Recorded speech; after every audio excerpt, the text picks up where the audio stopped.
Ladies and gentlemen, welcome to the Extraordinary Family Life Podcast. Rachel and I. This is not Batman. This is Greg Denning. This is my Batman voice. With his congestion. We just arrived in Scotland again. We love this little island country. It's awesome up here. We love it. And we're on another getaway. I think this is our 5th getaway this year. As a couple, this is a little extreme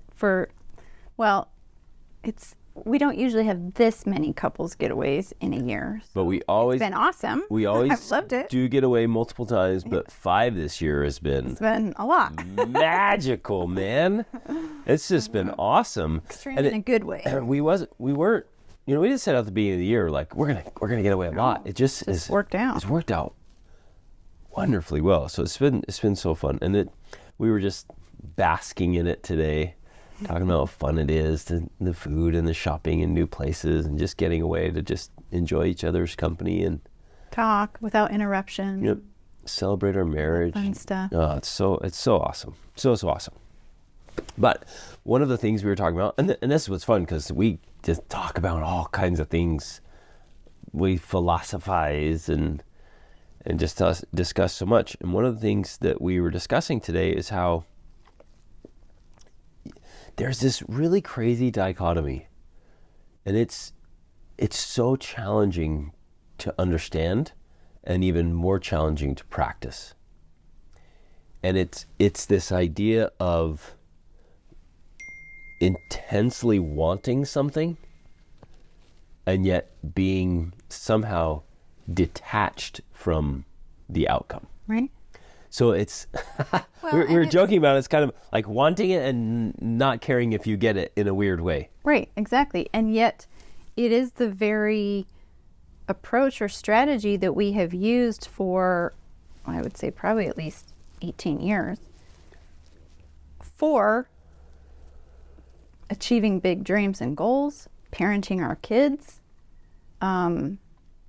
in our marriage. I mean, it applies in so many different ways. And so you guys might be like, wait, what the heck are you talking about? And we're talking about this approach and it came up in the context of parenting in general and how a lot of parents, out of the best intentions of their heart, they want to produce certain outcomes in their family and with their children. And same with marriage. Yes. It plays out in marriage a lot too.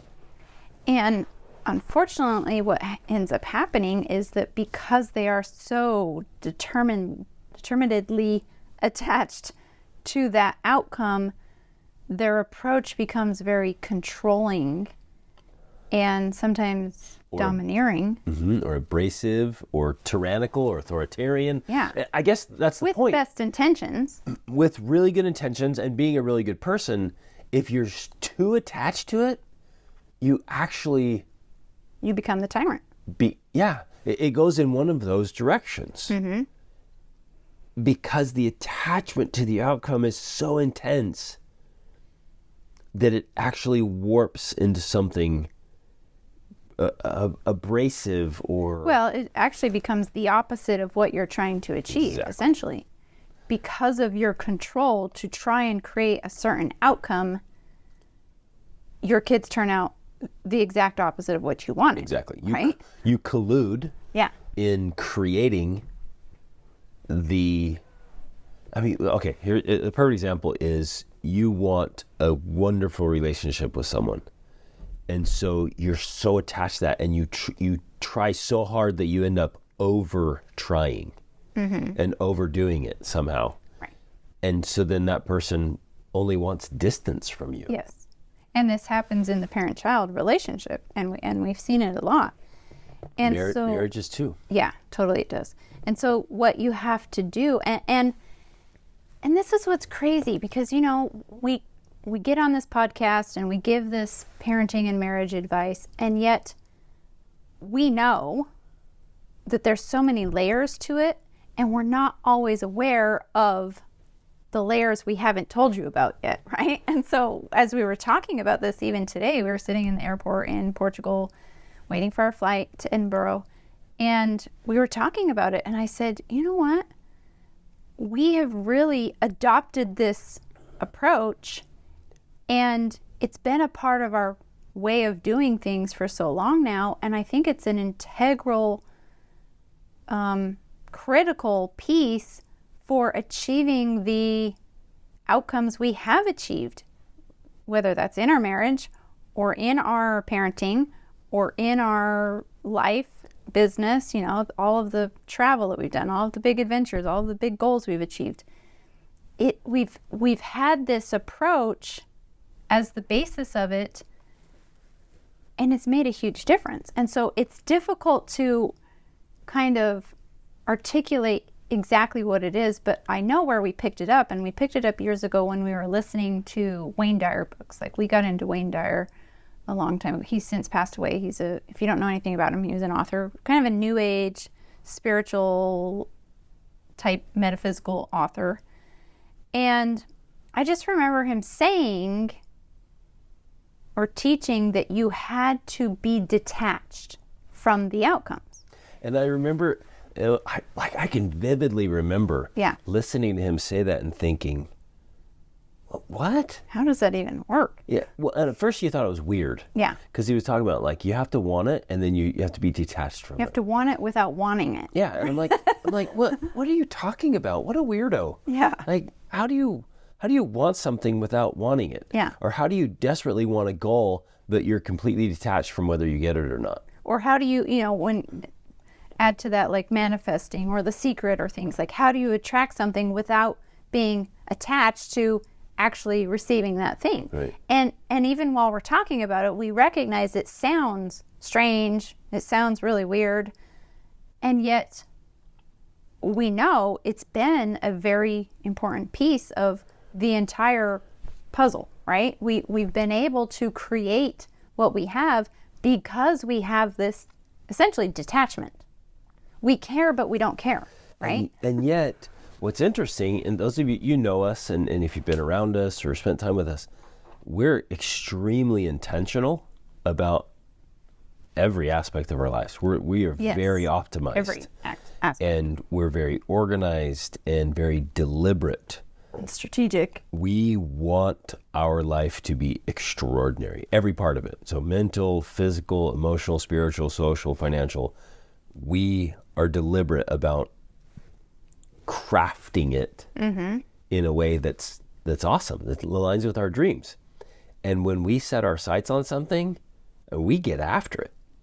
Like, we go make things happen. We've been able to do stuff already. I'm 45, and Rachel's 44. We've done things. We've lived multiple lifetimes already. I mean, we say it all the time. We have literally lived multiple lifetimes. It's unreal. And so you might think, that doesn't sound very detached from outcomes. And so we want to say that. We're like, no, we are driven. We want things and we get after them.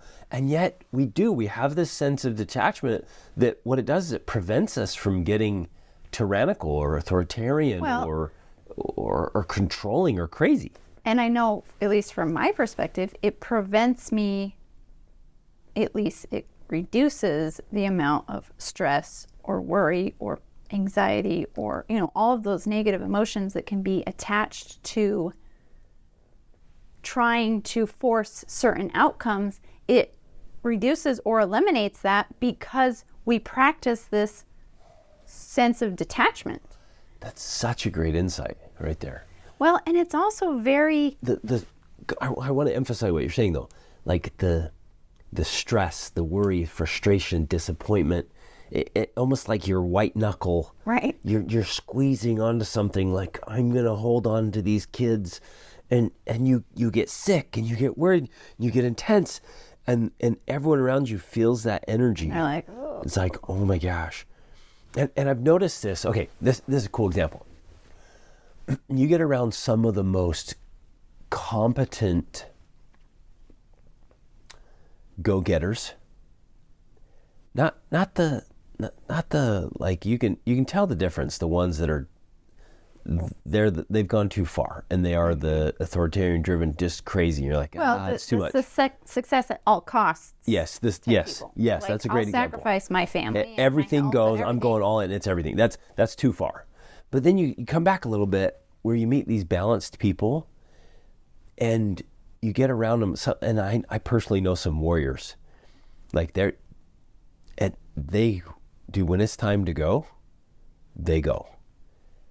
But what's interesting is otherwise they're really chill. They're super calm and they love to play. They're like fun, happy-go-lucky, like just chill. And you talk to them and you're like I can't picture you this warrior. But then you see him go into work mode and they flip the switch and you're like, oh my goodness, like this guy means business. And then you see him switch back. Mm-hmm. And it's amazing. They've found this space where, and this is the healthy ones, like this really balanced. They found this way to be super competent and very successful, and yet remain centered and grounded. Well, and detached. Yeah, and I think it's interesting in that example there. I imagine that when you go into that mode, the warrior mode or the work mode or the get things done mode, when you have this sense of balance and detachment, so to say, you're not necessarily attached to the outcome because you're connected to simply doing the next right thing that needs to be done. Right. It's almost like it comes to you in the moment and you're like, this is what I need to do, moment by moment. You do that thing. And you do it well. And you produce outcomes, often the ones you want, but it's not like you're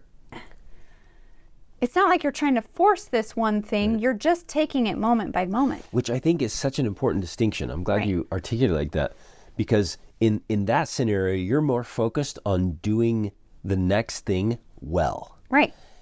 Knowing that it will produce a good outcome. Right. Where I think others get confused. They get so focused and attached to the outcome, they'll use any means, sometimes very ineffective means, to get there. Exactly. And so they never actually get there. Right. And so they're looking ahead, trying to force an outcome, and stumbling through, making a mess, and then they don't get the outcome. And there's this disappointment where you step back and say, well, I'm going to focus on the method, because I know what I want. I want to have, let's take kids.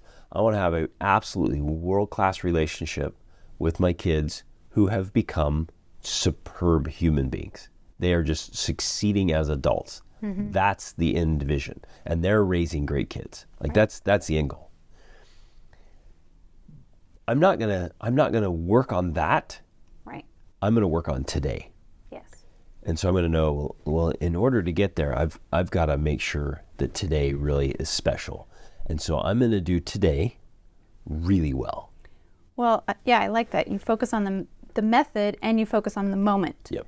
So you're living in the moment in the best way possible. And bringing this back, you know, I know in my own parenting, this is what I have developed being able to do, is that I'm detached in the moment, focusing on the next right thing that needs to be done. And whether that's, you know, saying a certain thing or giving a hug or teaching a lesson, and you're so right there. I'm not thinking about, and that's where a lot of parents go wrong here. I think they're often thinking about, this isn't going to help my child, whatever, do this certain outcome in my church or in society, or what are my parents going to think, or what are the neighbors going to think. It's almost like we're thinking about those things. Exactly. And I remember being in that spot where I would be parenting my kids, but I would be thinking about something else, like, my grandma is going to think this if my kid does this right now in this moment. And so you're not in the moment and you're not connected with the child.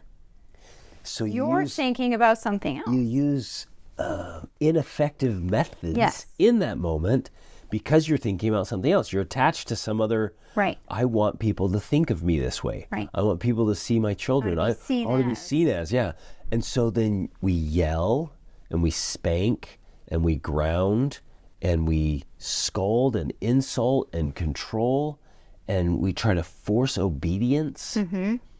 And we're doing all those things, and those methods, they suck. They don't work, and they don't produce the results we want, but we resort to those ineffective methods when we're attached to some kind of outcome. Again, this is the great irony. Yeah. If you're so attached to the thing you want, you won't be able to get it. That's the irony. Yeah. But if you come back and say, I'm going to do the right thing in the right way right now, then you're far more likely to get the thing you want. Exactly, which is essentially, I think that's what detachment is about, because it's not being attached to some future outcome that's in your mind. It's more about detaching yourself from that outcome and instead being in the moment.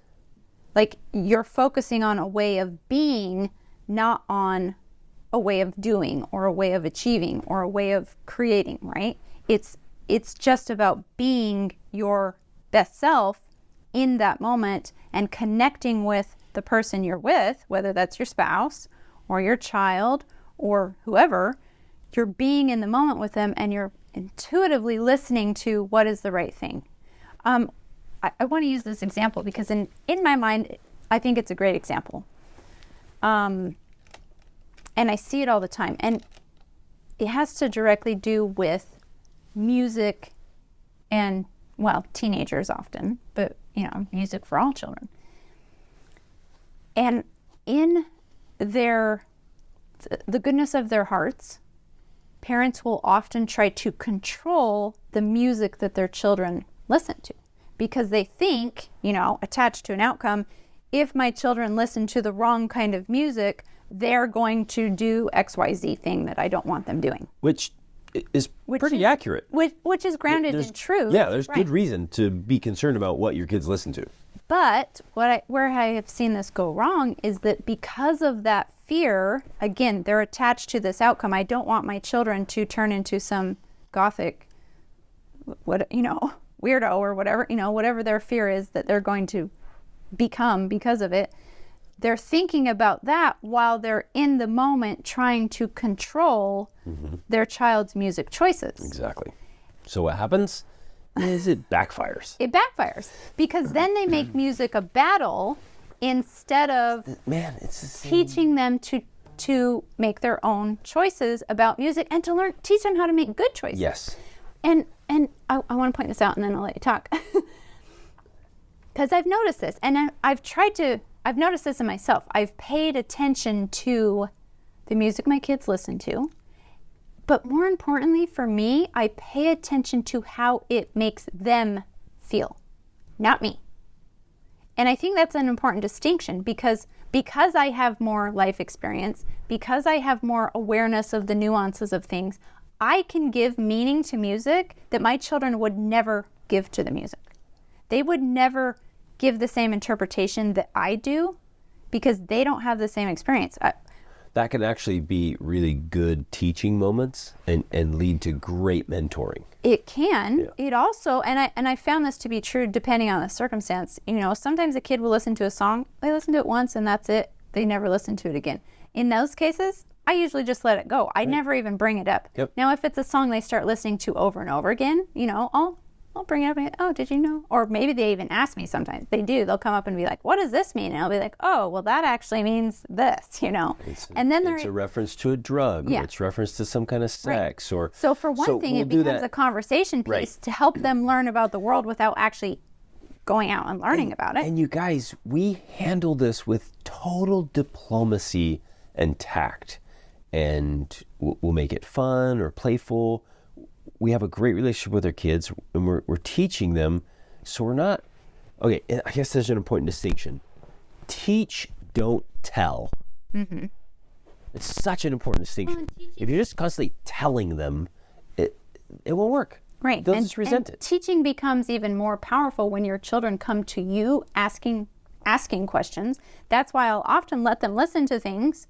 And if they then come asking me about it, that's more powerful. I'm able to have a more impactful conversation with them about that thing because they sought me out and they asked the question. And you're not going to, okay, here, it's really, really important here. How you respond to your children's questions or choices will determine whether they keep coming to you with questions and whether they will share their choices with you. Exactly. If your reaction is in any way negative or detrimental, you have trained them and are training them to stop asking questions, to stop coming to you, and to stop telling you when they've made poor choices. Right. And I want my kids indefinitely to come to me with questions, and to come and tell me when they've made poor choices and ask for help. And we have that. Yeah, we absolutely have that. And that the other challenging part about that, though, is if you don't allow your children to make choices, and occasionally at times make poor ones, they never learn how to actually make choices. Okay, that's a perfect example of what we're talking about. Yes, but I keep bringing up the music one because it's a powerful example of this. If you don't even allow your children to choose their own music, you're literally vetoing their ability to make choices. You're not allowing them to even choose what it is that they listen to. And in the same context, to choose what it means. Because all music means different things to different people. I think I would argue differently on that one. I get what you're saying. Explain it this way. When I was 12 years old, I miraculously, through I think my power of manifesting, was given a horse for free. A purebred Arabian horse was given to me as a gift by a wealthy man who owned a breeding farm for horses. And I mean, it was amazing. And I loved that horse. You need to do that again. I know. We need another purebred Arabian. But we had to, my parents didn't have a place to keep a horse. So we had to board her at a place that was, 15, 20 minutes away. And we would have to go over there to feed her and whatnot. And I remember driving over there, we drive over at night to feed her, and there would be this song that would play on the radio.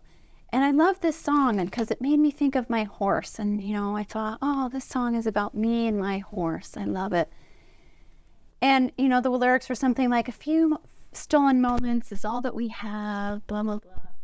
And then I remember the day that my mom ruined that song for me because she told me what it was about. It was about a woman having an affair. Oh. But I never knew that. And I never made that connection. To me, that song was about me and my horse. Wow. And so I think that sometimes we do that for our children. That was the innocence of youth. youth. That was the innocence of youth. Yeah. And that was the innocence of my understanding of what that song meant. And so I think that's kind of what I'm talking about. That's so hard because as an adult, you're like, no, they're not talking about a little girl and her horse. Like, this is bad.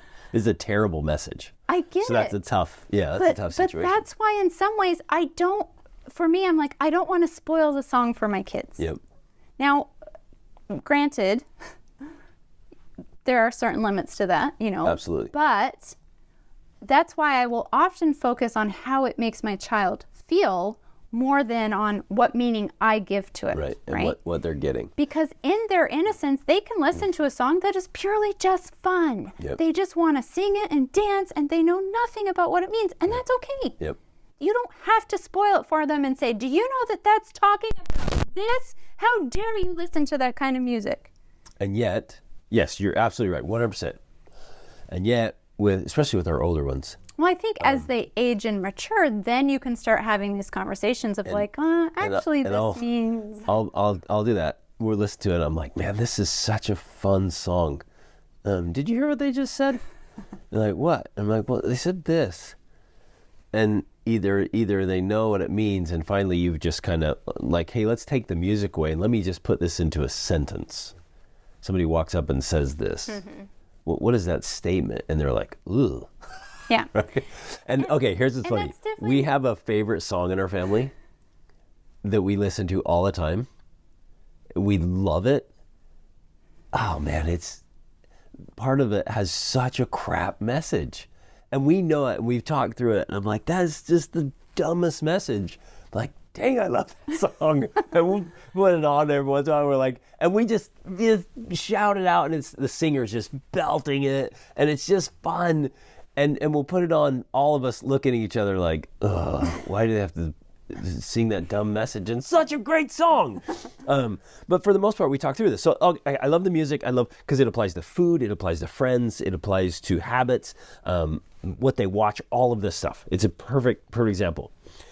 So we could just get really attached to, my kids are not going to have that crap, and get real rigid and authoritarian or tyrannical, or, you know, whatever it is, dictatorship, and like, that's not allowed in my home, and you're never going to listen to that crap under my roof, and you can't eat, and you come down like that. So what happens, and we've all seen this, I see it constantly all the time. I started seeing it when I first moved out, because I moved out at 16, so I started seeing it. And then when I went to university, I saw it everywhere. As soon as the parents weren't around, the kids would binge on it. As soon as parents turned their back, it was either, you know, hey, my parents are gone for the weekend, it all comes out. Or, hey, I'm moving out, I went to the dorm, and they just destroy themselves. We called it the freshman 40. And people would gain 40 pounds their freshman year because they just ate endless crap and trash and garbage, and they were trying alcohol and drugs and listening to horrid music. And I mean, they just went wild. And when I started noticing, even as a teen, I was like, because it was different for me. At 16, I was choosing. Right. I had nobody to tell me what to do. Nobody, not a single soul telling me I could or couldn't do something. I had absolute total freedom. I had full, complete access. People were offering me drugs and alcohol and crime, sex all the time as a 16-year-old, right? I didn't touch that crap, but it was all available to me. Mm-hmm. And at 16, I was like, oh. Literally, I mean, I want to emphasize this for a second. For those who don't know, you didn't touch literally anything. You've never drank alcohol. Nope. You've never tried any drugs. Nope. You never had sex until we got married. Nope. Like, that's Nothing. what we're talking about. And yet I was surrounded by it. And I was sitting there, and this was what's so important. I have to emphasize this to you. I chose of your own free will. As a teen. I didn't not touch it because I was like, oh, my parents would ground me, or right. I would get in trouble, or they said I can't do it, so I better not. I had total access to anything. Mm-hmm. And I would stop and say, well, if I try that, will it help me get what I want? Right. Will it help me be happy? Will it help me have a phenomenal marriage and great kids? Will it help me be wealthy and healthy and successful? Like, nope. And so I chose this. And so then we wanted to raise our children that way. Teach them how to choose for themselves. I have zero concerns. Okay, we're away right now. We left all our kids at our house. In Portugal. And we're away. Rachel and I are like calling and checking in. Are you guys being good? Are you listening to good music and watching good movies? And are you eating right? And we don't have to, because we've trained our kids to choose for themselves. So we are already enjoying the outcomes we want and have wanted by teaching our kids to choose it for themselves instead of forcing it on them because we so desperately want the outcome. Exactly. And within that framework, we know that there will be less than ideal choices, and we're okay with that. Like, they're not going to, it's not perfect music, and it's not perfect movies, and it's not perfect food. We know that there's going to be some variables in there, but we're okay with that because we're more concerned with the process of them learning to make good choices than we are with them never saying those things that are not on the list. And the perfect time for imperfection in choices is while they still are at home. Exactly. So we can mentor them and guide them and lead them.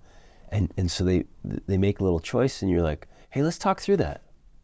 I'm not going to bust their chops. Like, let's talk through that.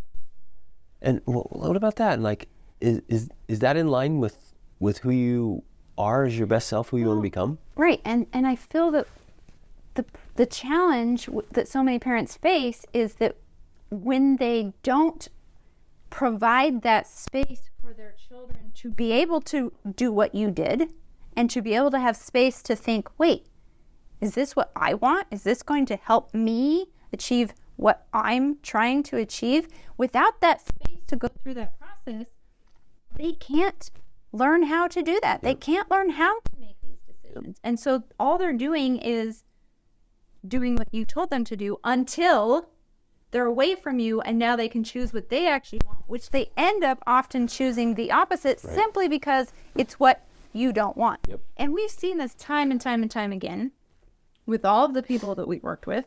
We know, have come across families where the kids aren't, go back to the music thing, they're not allowed to choose their own music in their parents' home or in their parents' space.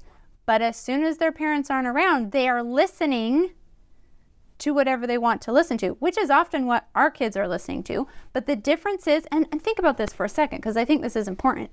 Would you rather have your children listening to things you don't want them to behind your back?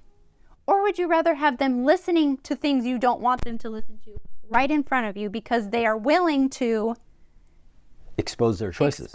Expose their choices to you. And all day long, I would go for the second one. Absolutely. If my kids are going to listen to music that squares or movies or whatever, I want them to do it in front of me and not feel like they have to do it behind my back. Right. Because we're going to have a way better relationship because of that, rather than, don't let mom and dad know about this. They won't approve. And to be clear, you guys, our kids listen to good music. We keep bringing this up because they'll like, hey, a new song just released, and they'll throw it on. And we'll listen to it and like, oh, that's pretty cool. Like, let's go through those lyrics and let's talk through this. And then they'll be like, oh yeah, that's a really crappy message. And they'll stop listening to it. So they're already doing it. They're choosing it. They're learning. It's awesome. It's a really great thing. You touched on something, Rachel, that I think is maybe the core piece of this. Most parents never get to the part of talking to their kids and saying, hey, who do you want to be? How do you want to live life? What kind of person do you want to become? It often doesn't get there because of this attachment thing we're talking about. Well, it's because they've got this whole battle going on. Well, right. And the parents saying, I want you to be like this. Mm-hmm. I'm going to control this. I'm going to forbid this. Which is I'm going to make you do this. Attachment to the outcome. I want you to be this way, right? Right. It's just top-down control. I want this for you. Mm-hmm. And it never gets to the way of being. And it should start there, actually. It's like, it never gets there. It should start with like, who do you want to be? How do you want to be? Like, because every human being has this inner... Well, it's there naturally. I mean, it's there with small children. Greatness. It's there. Yeah. And so as long as you don't squelch that through your control of being so attached to how they are seen by the world, that you can then nurture that way of being so that it just continues to develop. And the opposite is true. When you try to control a human being, they will actually go against their own desires. They will violate their own desires for greatness just to fight control. Well, and that was exactly the case. That was my case. My story was I had a dad who, with the best intentions, like pureness of his heart, he had been, raised in really rough conditions. Yeah, rough conditions. There was some physical, verbal abuse in the family. Had not been religious in any way, but then got into religion and really found truth and power in that. And so in that effort of his own journey, like, this was a good thing, a positive thing. I'm going to raise my family in this, but it was in a heavy-handed way. Yeah. I'm going to force this outcome of raising this certain type of family to be seen as this way. Yeah. Again, pureness of his heart, but me being the oldest child and the nature I have, that did not work with me. And so I vividly remember, and I'll use this example to share, I vividly remember trying cigarettes because I knew it would make my dad mad. Even though he wasn't there, I didn't care about that. We got in a fight before school. I went to school. Someone said, oh, you want to come smoke with us? And I said, yeah, I'm going to do that because it would make my dad so mad. And that's why I'm going to do it. You're purposely making choices that are damaging to your own self. I didn't want to smoke cigarettes. Right. I had been asked before and I always said no, but that day, because I was upset, I said yes because I wanted to do something that got back at my dad. Even if he never knew about it, it didn't matter. So you're interfering with that natural process of being able to connect with their own way of being, and they literally will do things that sabotage themselves because just you're getting in the way. The authoritarian. Yeah. And I think that's a big natural part of who we are. We just have to learn how to work with it. Human beings are built that way. They don't want to be Yep. forced. We are made to be free. Controlled. They want to be free. So remember that, ladies and gentlemen, your children to be good. They want to be great. They want to be excellent. The same things you want, Yep. actually. Yep. And Maybe if you give even better than you. If you give them the freedom to actually be able to choose those things while they make mistakes along the way, it's going to be beautiful. And you're going to then achieve the outcome you want by not being attached to forcing that Overly outcome. attached to it. Please don't misunderstand us. We're not promoting Anything goes. any laissez-faire, like There's whatever. no- I'm going to let my kids be free so they do choose good things. Like that won't work. That'll backfire. So too much control will cause a disaster, and total lack of control will cause a disaster. Because we've also seen that side of it as well. It's in the middle ground where you are first and foremost setting a world-class example of what it looks like to be a superb human being. That is the most important piece. And then very effectively and adroitly teaching and mentoring. You have to do both. Now, if I just set the example but I don't teach or mentor, I fail. If I teach and mentor but I don't set the example, I fail.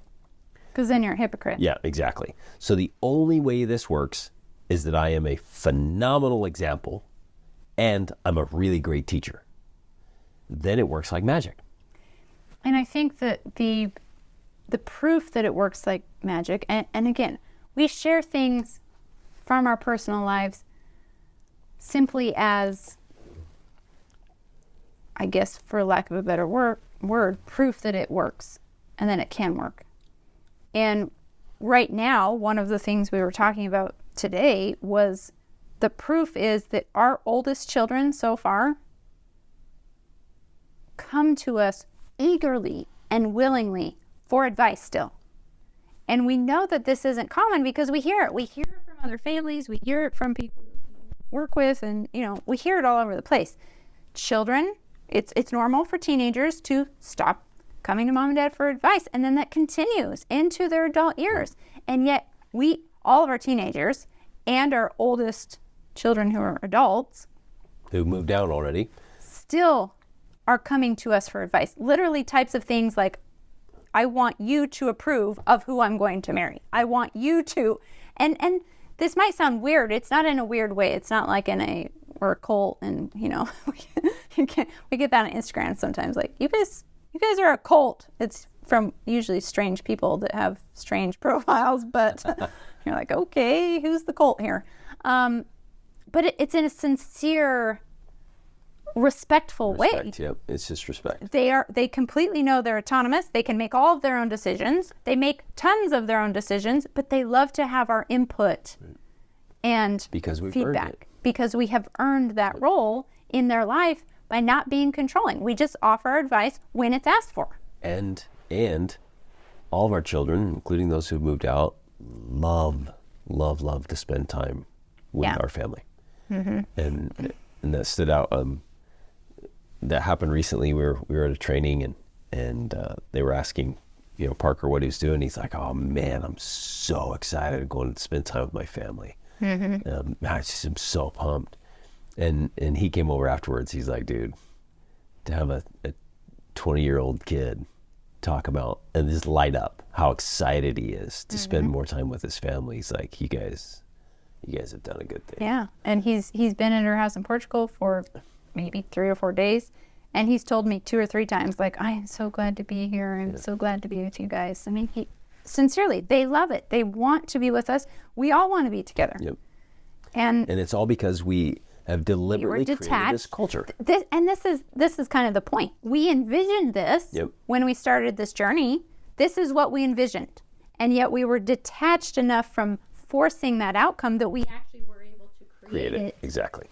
Because of that detachment and that just being in the moment. Love it. Okay, we're going to cut this off because we're going out on a hot date in Scotland right now. But chew on this one. It really is a quite a challenging and yet idea. so powerful. In fact, non-negotiable. Yeah. If you're gonna create the life you want successfully and be happy and peaceful and well-rounded, You have to understand this principle and practice it.